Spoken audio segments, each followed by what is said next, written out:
Here we are, you can hear the wind. Yeah, extraordinary day. Extraordinary day.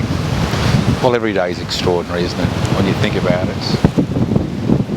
So, today we're going to look at something which sounds relatively dull and boring, but has an impact on each and every one of us, almost every moment of the day. About the only people that would be excluded would be a hunter-gatherer society.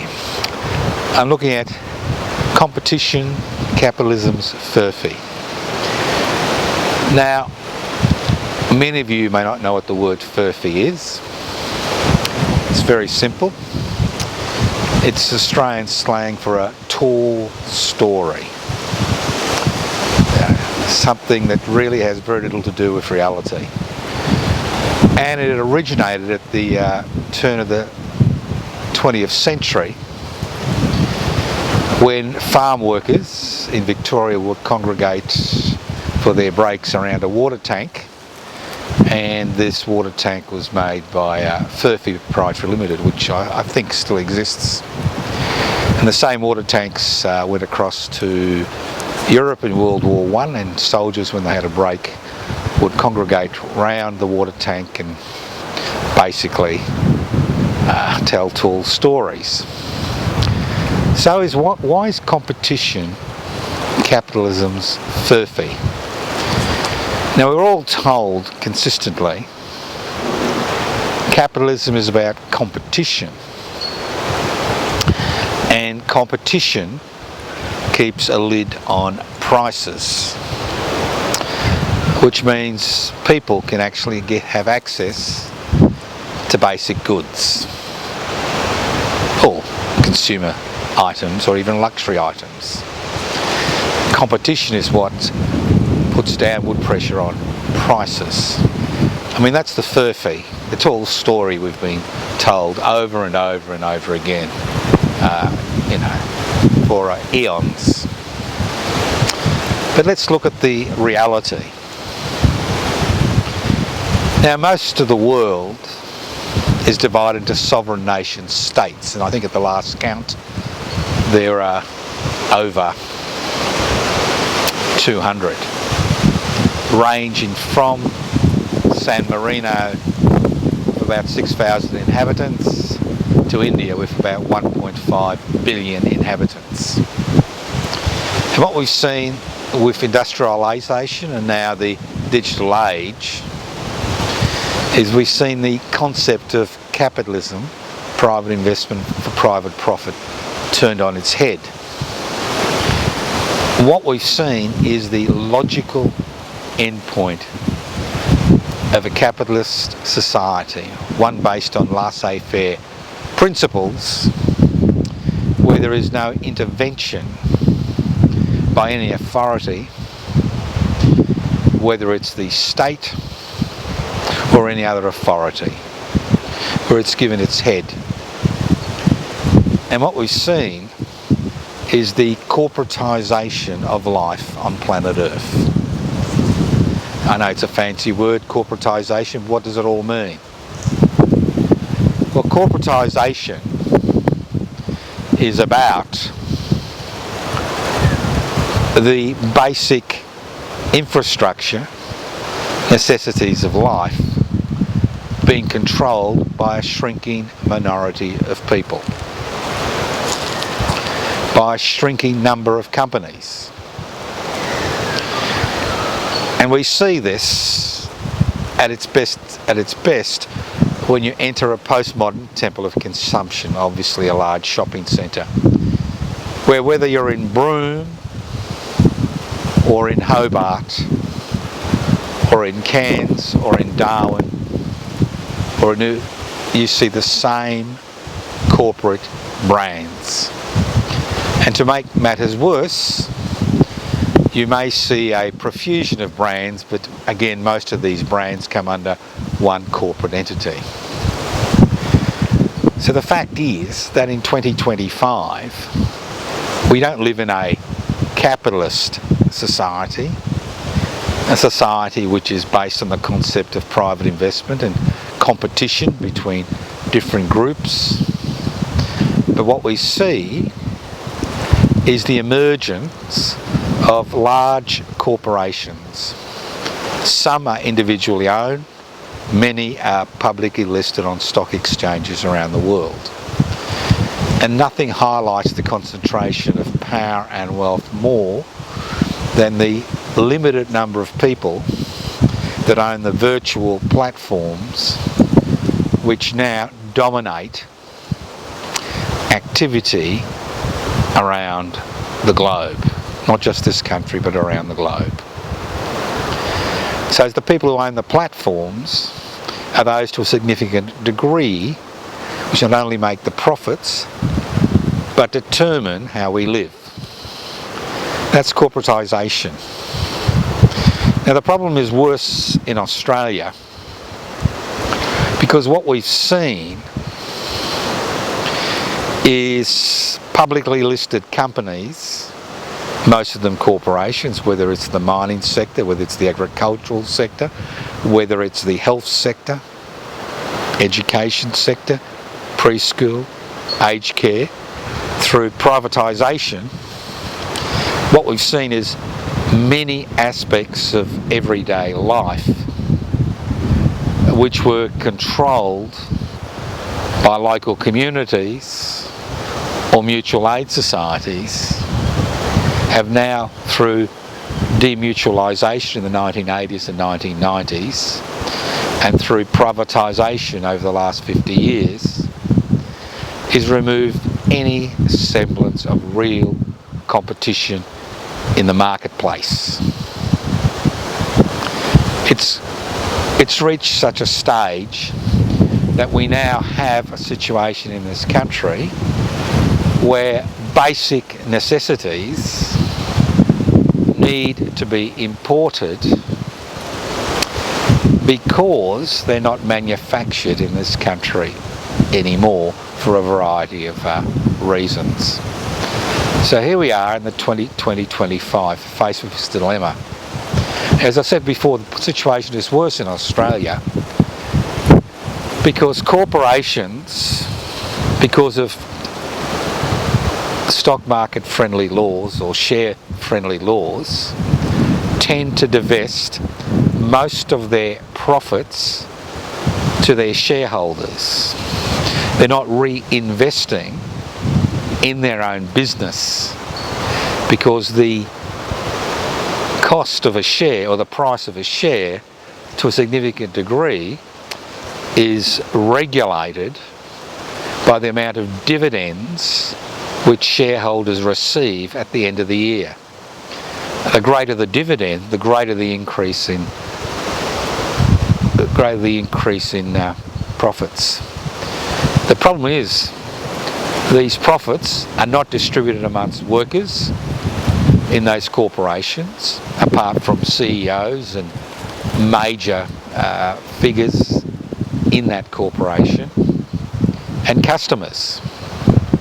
So we now have the ridiculous situation in this country where shareholders of corporations are the ones that benefit the most from profitability which is extracted by keeping a lid on wages and by increasing prices for consumers.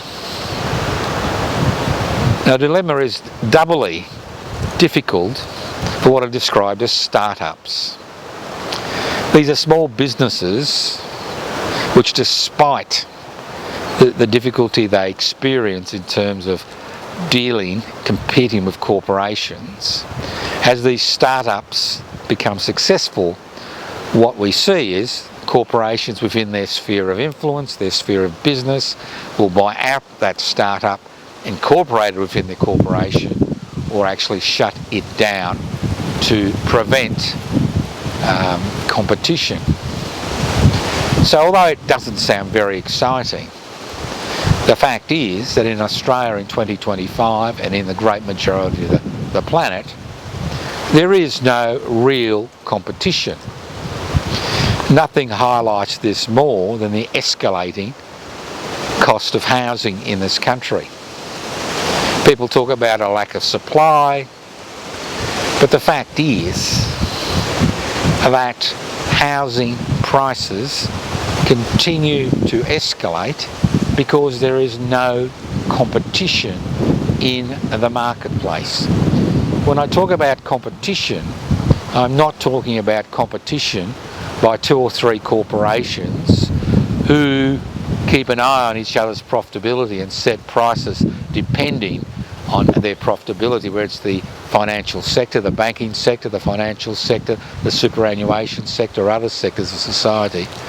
The fact is that in 2025 we are finding it increasingly difficult to have any competition whatsoever. And this lack of competition is directly related to the fact that what we see in Australia in 2025 is the domination of every aspect of our existence by corporations. That's why it's becoming increasingly difficult for governments to exercise any effective control because there is no competition in our society. So how do you create competition in a capitalist society? You don't create competition by making corporations so powerful they dictate parliamentary legislation. You don't create competition by creating government agencies which are understaffed and under-resourced, whose job it is to regulate these corporations. So how do you create competition in a capitalist society? Well, you create it by creating public assets, publicly owned resources. Now, unfortunately, over the last 50 years, we've seen the privatisation of publicly owned resources, which were created to fill a hole in the inability of the private sector to provide basic commodities, basic infrastructure for a reasonable price. So we need, first of all, to re-establish an efficient public sector. Instead of giving taxpayers money to the private sector to do work that should be done by the public sector, as we see in the renewable energy industry, which I'll talk about later on in another presentation, what we should be doing is we should be resurrecting public sector enterprises.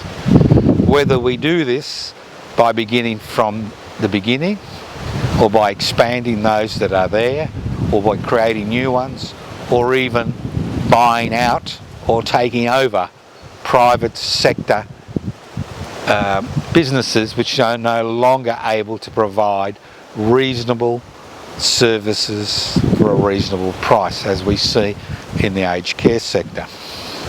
So the first thing is that we need to expand the public sector. Nothing highlights this more than the cost of housing.